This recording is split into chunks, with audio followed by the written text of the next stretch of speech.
SNK. Masalah spion, semua polisi punya sudut pandang masing-masing. Jadi nggak bisa disamain antara polisi satu sama polisi lainnya. Kalau ada polisi yang ngebolehin itu ya itu rezeki kalian. Tapi kalau ada polisi yang sama sekali kekeh nggak ngebolehin kalian pakai spion bar N dan akhirnya kalian kena tilang, nah itu apa sih menurutku.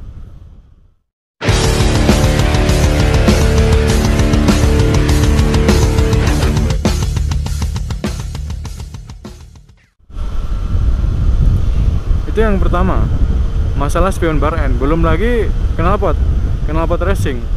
Nah, yang gue lihat sendiri di Indonesia, masalah knalpot racing ini masih ambigu sekali gitu. Jadi kita pakai knalpot racing meskipun cc-nya nggak harus moge, tapi apapun knalpot racingnya pasti kena tilang. Jadi beberapa kasus yang gua tahu dari teman-teman gua yang sempet sharing, mereka pakai knalpot racing dan kemudian ada polisi kena tilang tanpa dites dB, tanpa dites desibelnya, cuma digas gitu aja.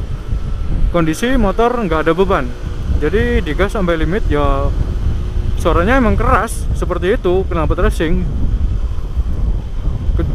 Nah, beda lagi kalau kalian pas jalan gini pakai knalpot racing, udah pasti knalpotnya ada beban, jadi agak ngebas, bukan cempreng. Karena kalau cempreng itu memang bikin telinga sakit.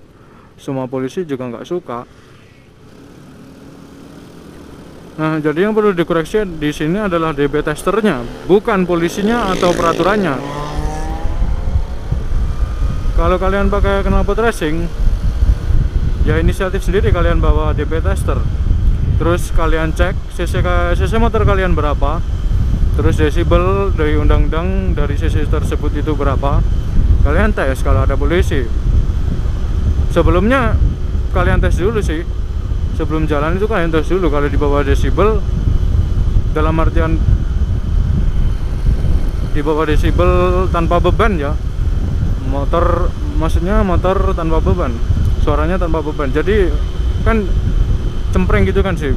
Jadi kalian tes dulu kalau di bawah desibel, kalian bawa ke jalan raya, oke, itu bukan masalah yang serius. Cuma emang polisi, bukan polisi ya, oknum lah. Cuma emang oknum ini nggak semuanya setuju. Jadi bisa aja kalian kena tilang gara-gara knalpot racing yang desibelnya di atas dari cc motor kalian sendiri. Belum lagi pertilangan duniawi yang lain-lain ya. Ini masih spion sama knalpot aja yang sering banget yang sering banget dinotis sama polisi. Belum lampu kalau terlalu banyak lampu variasi itu juga bisa kena tilang tanpa kalian sadari ya. Sebut aja lampu rotator gitu.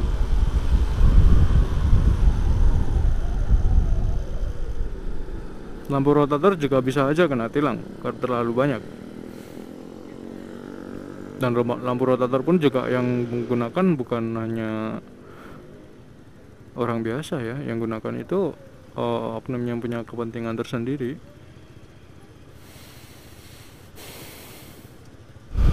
Untuk masalah perspionan, gua kalau pas observasi siang hari justru malah banyak ya yang nggak pakai spion ya, dan gua nggak tahu itu kena tilang apa enggak, karena setahu gua mereka fine aja gitu, nggak pakai sepatu, nggak pakai spion dan lain-lain. Kalau emang ini emang gini ya, kalau emang peraturan ini mau dijunjung tinggi ya sama negara kita, dari segi jalan rayanya deh, gua mau komentar dari segi jalan rayanya. Kalau emang ini mau ditegasin, usahakan, ini saran ya, usahakan ada polisi yang emang tiap hari patroli di jalan raya, jadi nggak pandang siapa-siapa ya, semua kalangan, bukan hanya anak motor, semua kalangan yang pakai motor. Kalau ada satu pelanggaran, kasih dia tilang, biar jerah gitu loh. Jadi biar kedepannya itu biar lebih, jalanan juga biar lebih enak lagi, nggak banyak pelanggaran gitu. Nah, ini gua lagi di kawasan Ijen. Semoga aja nggak ada polisi. Kalau ada polisi bakal wah chaos banget.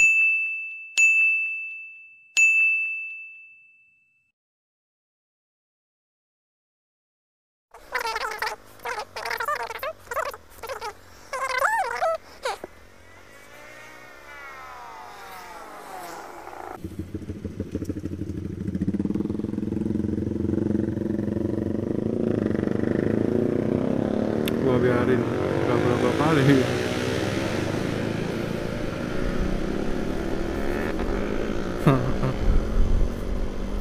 Sebenarnya di situ tadi ada plank, nggak boleh putar balik ya, tapi itu gua nggak mau negur karena gua nggak